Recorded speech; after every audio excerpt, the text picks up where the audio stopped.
triangles. We're going to learn some properties about them. 3 theorems.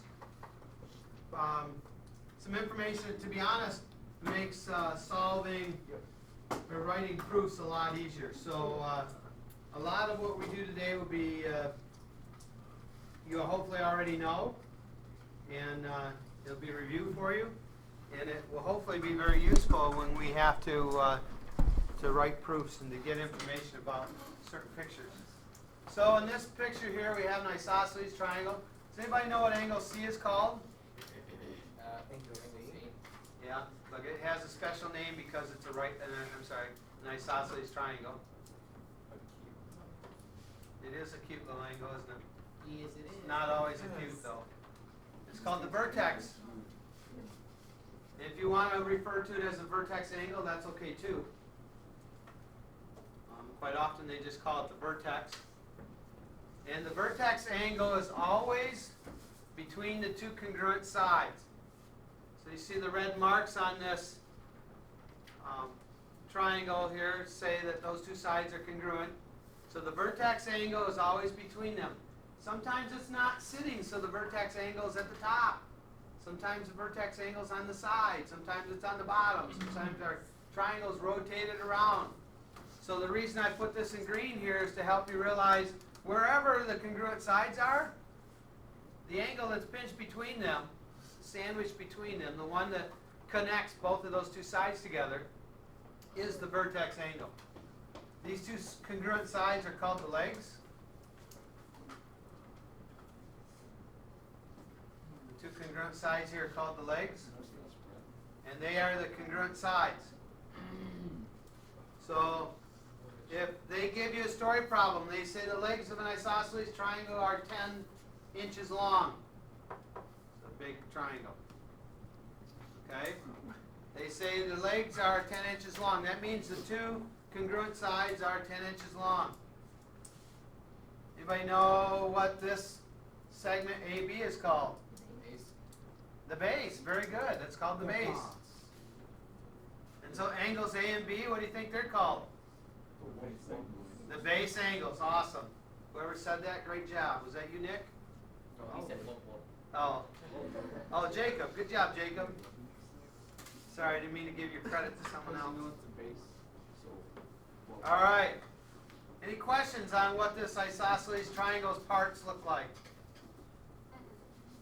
Here's a couple more pictures of isosceles triangles. You notice the bottom one is just not standing up on its base, right? Which angle is the vertex angle? B. Which side is the base? Segment AC. And what are the base angles? Angles A and angle C. Okay? Notice in this bottom one here, the vertex angle is not acute, is it? No. It is obtuse. Okay? The base is still AC, the vertex angle is still B. What is, we forgot to ask this, what is segment BC and segment AB called? The legs. Okay, good. Alright? Any questions on that? No question for me. Isosceles triangle theorem. The isosceles triangle theorem says if 2 sides of a triangle are congruent, then the angles opposite those sides are congruent. I'm going to pause while you finish copying it. So what this is saying, are you listening, Paul? Yes. What this is saying, since sides BC and BA are congruent, then the angles opposite those 2 sides, angle A is opposite segment BC, and angle C is opposite segment BA, those angles have to be congruent. So they're saying that these 2 angles have to be congruent. The isosceles triangle theorem tells us that if 2 sides of a triangle are congruent, then the angles opposite those 2 sides have to be congruent. Okay? Are you good with that? Emily? You understand? Does that make sense? Okay? Moving on then. What do you think the converse of the isosceles triangle theorem will say?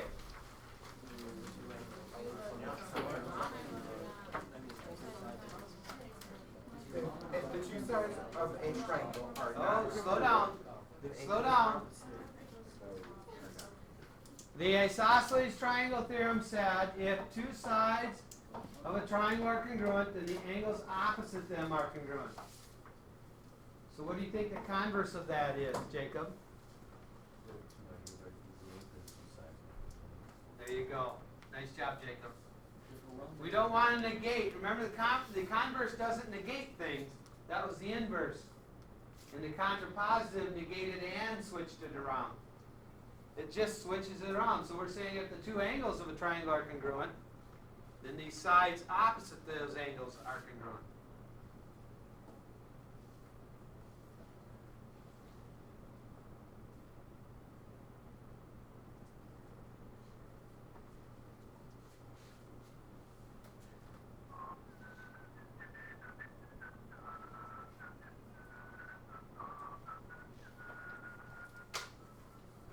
Paul, what side is opposite angle A? segment BC. Very good. And Phoenix, what side is opposite angle C? What side? AB. And so this is saying if these two angles A and C are congruent, then these two sides have to be congruent. Okay? Pretty straightforward.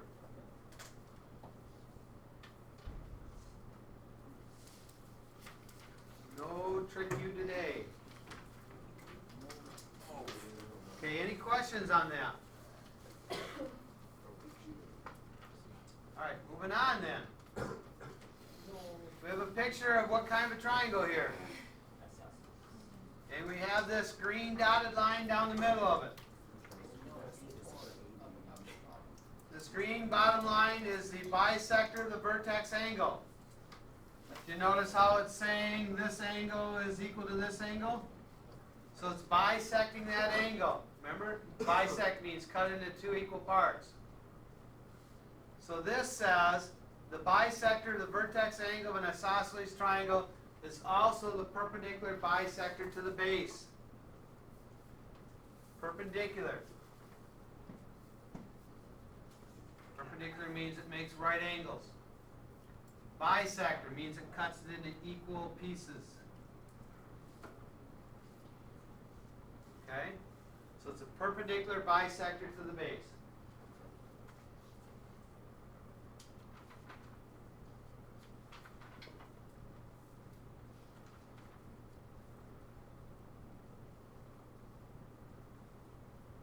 This theorem doesn't have a name to it.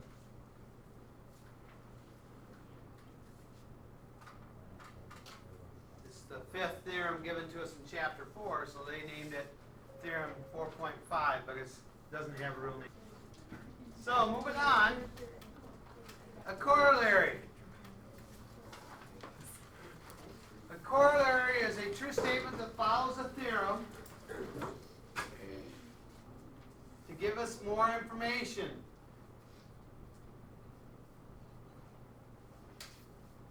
So corollary is like an add-on to a theorem. It just gives us more information about that theorem or about other situations closely related to that theorem. We have two corollaries today I want to share with you.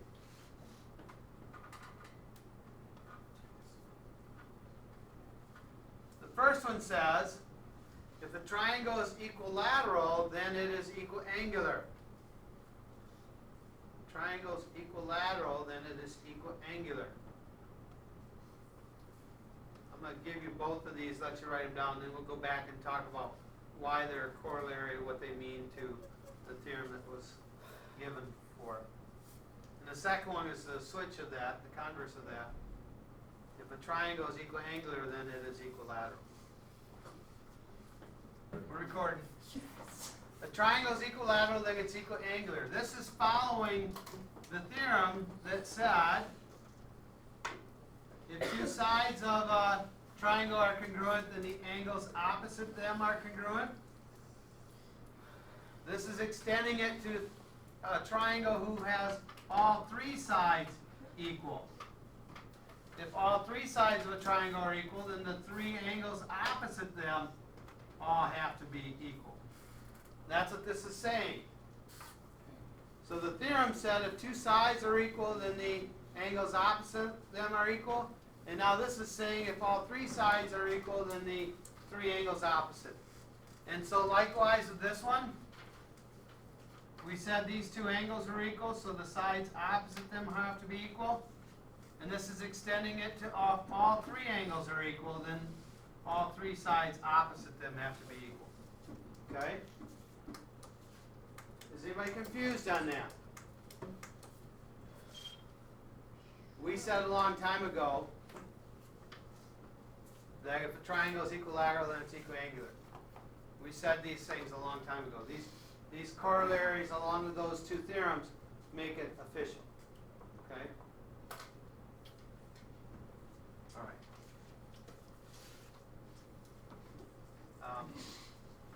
I don't need to go.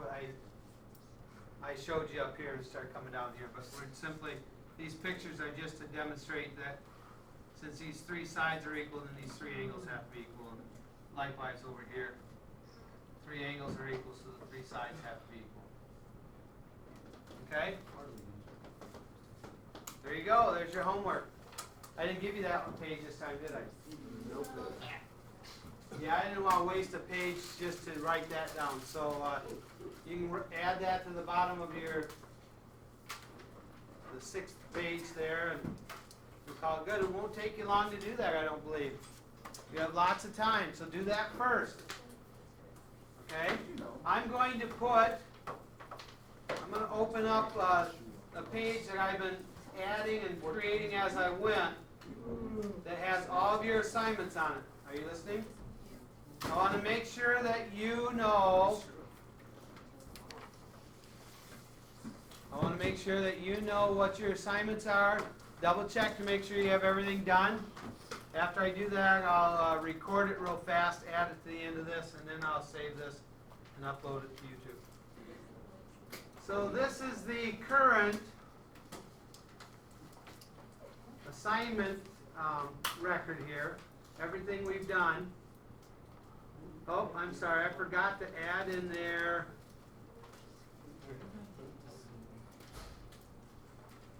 proof practice.